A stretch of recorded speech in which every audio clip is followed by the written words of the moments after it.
Next, we're going to hear from Dr. Anju Malhotra from UNICEF. Thank you very much. I'm delighted to be here with you today, and thank you, Permanent Representative, for those kind remarks and also for Sweden's support to UNICEF for working on education and girls' education in particular in Afghanistan.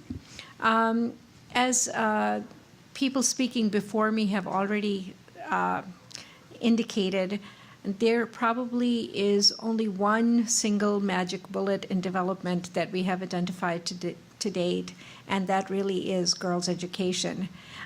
We all work in a field where that kind of a simple answer does not appear all that often.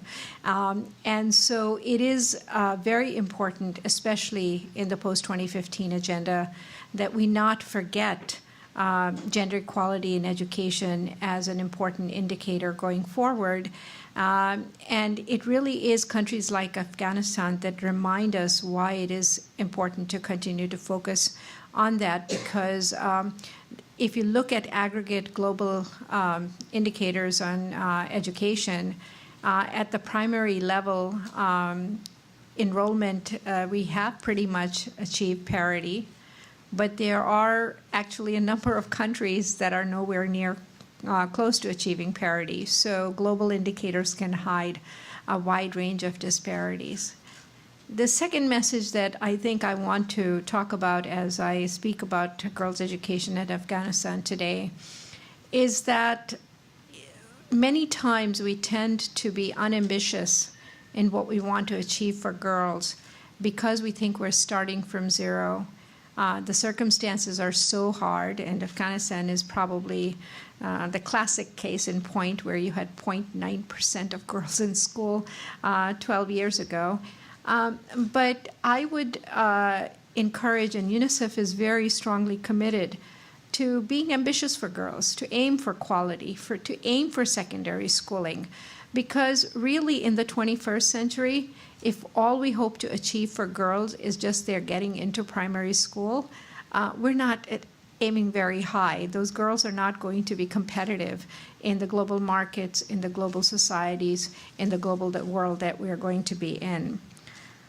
So let me tell you why that ambition is important. About 20 years ago, I was working in a district in India, and I had gone to a village that was still pretty backward in many respects of development, no running water, lots of poverty, and so forth.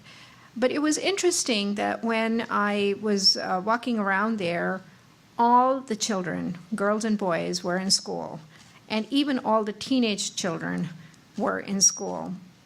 And I was talking to a teacher, and I said, it's interesting why this is the case. And he said, in this day and age, no parent thinks that children should not be in school. No parent thinks that girls should not be in school. It's just automatic.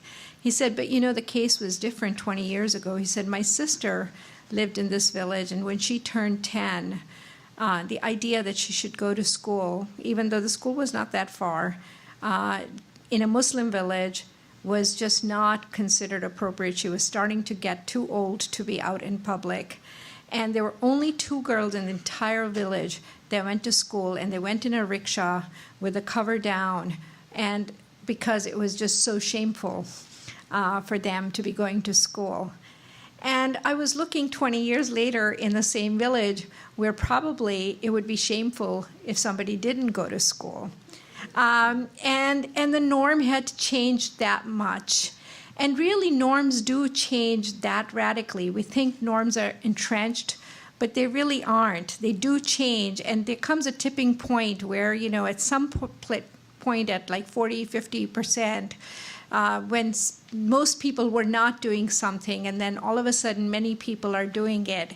And then for the rest of everybody not to do it just doesn't seem right. I mean, we can't imagine a world that we live in where our children wouldn't not just be in school, but not be in college. What kind of parents would we be if we didn't encourage our children to go to college? It would be shameful. So I think it's that point that we need to reach in Afghanistan, and we may well be close to getting there because, as everybody has said today, the numbers have shown a remarkable increase, but we now need to be vigilant. So let me talk about a few things that UNICEF is doing in Afghanistan to overcome some of these challenges that we know are persistent. And as I said, some of the challenges are persistent because of the norms, because people don't think it's the right thing to send girls to school. It's shameful. They might get harassed. They might get violated. They might have other challenges. They might not learn anything. It's not worth going to school. But besides that, there are some very concrete physical challenges, and that is remoteness, lack of teachers that we have already indicated, lack of physical infrastructure. So some of those things actually just require those kinds of investments. But they also require out-of-the-box thinking. So for teachers, one of the big ways that UNICEF is addressing that is that we know, obviously, if there were no women going to school, you're not going to have too many women teachers ready to teach. So you have to really ramp up fast. But then in a society where it's very difficult for women to be physically mobile, for women who are capable of teachers, being in the place where there are children to teach is not necessarily an automatic match. How do they get there?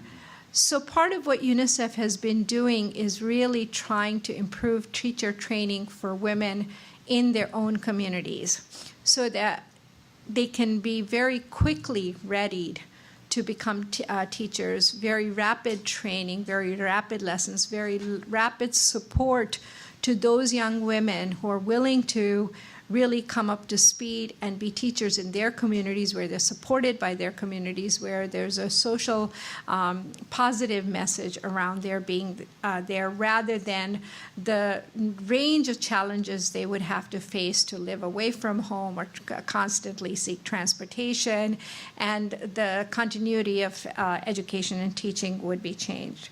The other thing that UNICEF is doing is community-based education, where it's bringing education to kids rather than taking kids to school, because there are too many remote areas where you just can't build schools right now. You don't have the money, you don't have the infrastructure to have the schools and then get the kids there and transportation.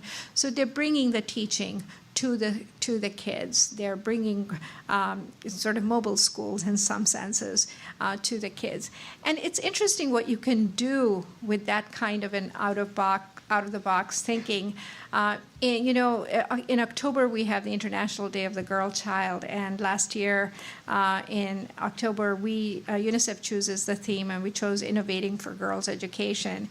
And we were so impressed by the very smart things people were doing with technology, but also without technology. And one of the most interesting things that we had happen that day was a hackathon run by Stanford students and students around the country who had joined the Stanford students. In one day, they had to come up with an innovation to reach kids in South Sudan who had no access to school. There was no way they could get school.